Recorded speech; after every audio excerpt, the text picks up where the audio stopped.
Welcome, my dear students. In the last video,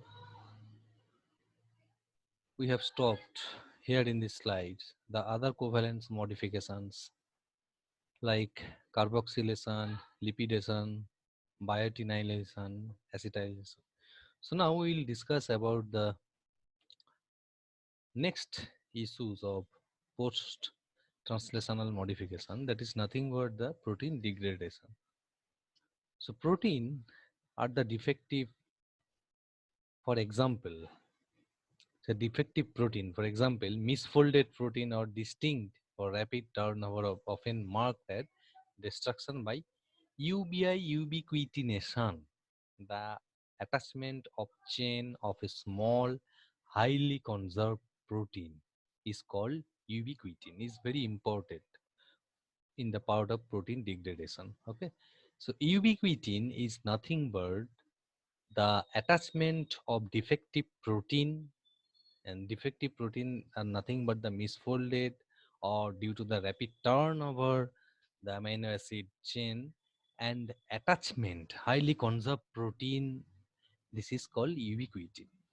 Protein marked in this way are rapidly degraded by a cellular component known as proteasome. So proteasome is the enzyme is responsible for protein degradation. So this can also degrade the uh, defective protein or highly conserved protein ubiquitin. Okay, so proteasome is that enzymes which degrade the protein sometimes, so which is a macromolecular ATP dependent proteolytic system located in the cytosol. So this is the most eventual cases in case of eukaryotes, not in the prokaryotes, because in the cytosol means in the eukaryotes, these things are happen. So protein folding is the another issue of the PTM is the protein must fold to assume their functional state. Okay, so folding is very important. We'll discuss in the subsequent slides or in the next video maybe the protein structure is the primary, secondary, quaternary and tertiary structure. So that means these are the conformational structure based on their function. Once the amino acid is synthesized, but unless until due to the enzymatic system or enzymatic activity, the protein is not being modified. So this is called the translational modification. Modified, so the protein will not work. Okay. So the protein must fold to assume their functional state. Folding can be spontaneous to facilitate by protein known as chaperones. Chaperones is another important. This is chaperones is nothing but the protein which is actually folded. The folded proteins are called chaperone. Now detection of PTM. So how you will detect?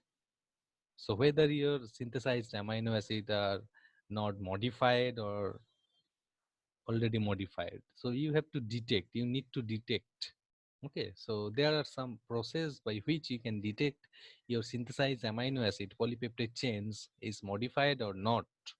So using mass spectrometry, using the wavelength excitation and emission wavelength, you can use the fluorescent staining with two-dimensional gels, SDS gels, immunosystem activation. So these are the biochemical process by affinity binding DNA. Affinity chromatography is also a one process. So these are the main important process by which you can detect whether your synthesized amino acid or polypeptide chains are modified or not.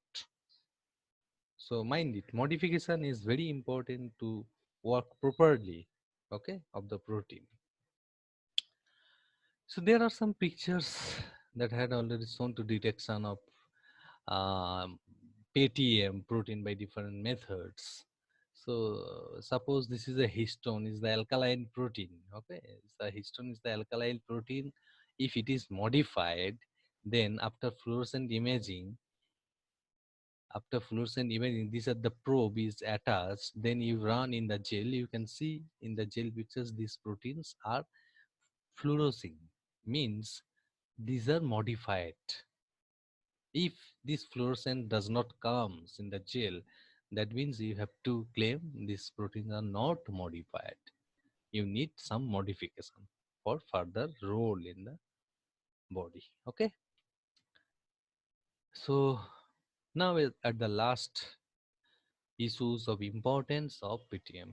What is the importance? So the major importance is already discussed in several times.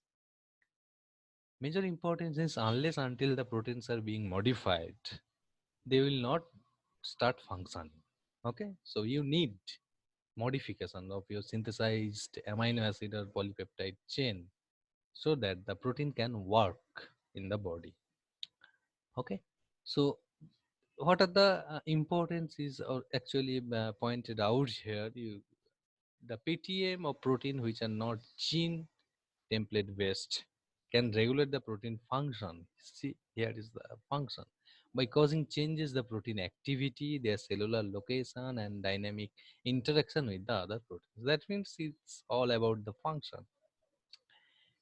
Acetylation regulates many diverse protein, including DNA recognition, protein-protein interaction, and protein stability. Acetylation is the covalent attachment. It's the covalent attachment. Acetylation probably is the carbohydrate group attachment. So once it is attached, you can study about the protein-protein interaction, protein DNA interaction, or even the protein stability also. You can check. So redox dependent PTM of protein is emerging the key signaling system conserved through evolution study influences many aspects of cellular homeostasis.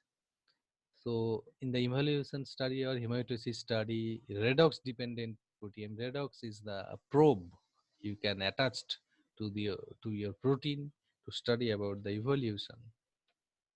And protein lipid modification, lipidation is the covalent attachment. It including myristoylation. These are the terms actually. Palmitolization, farnesylation, plenylation, known as the these are the attachment of fatty acid or lipid macromolecule to the polypeptide chain that can help to study about the protein membrane interactions, protein trafficking, means the protein those who are working as a traffic to regulate the cellular mechanisms and enzyme activity.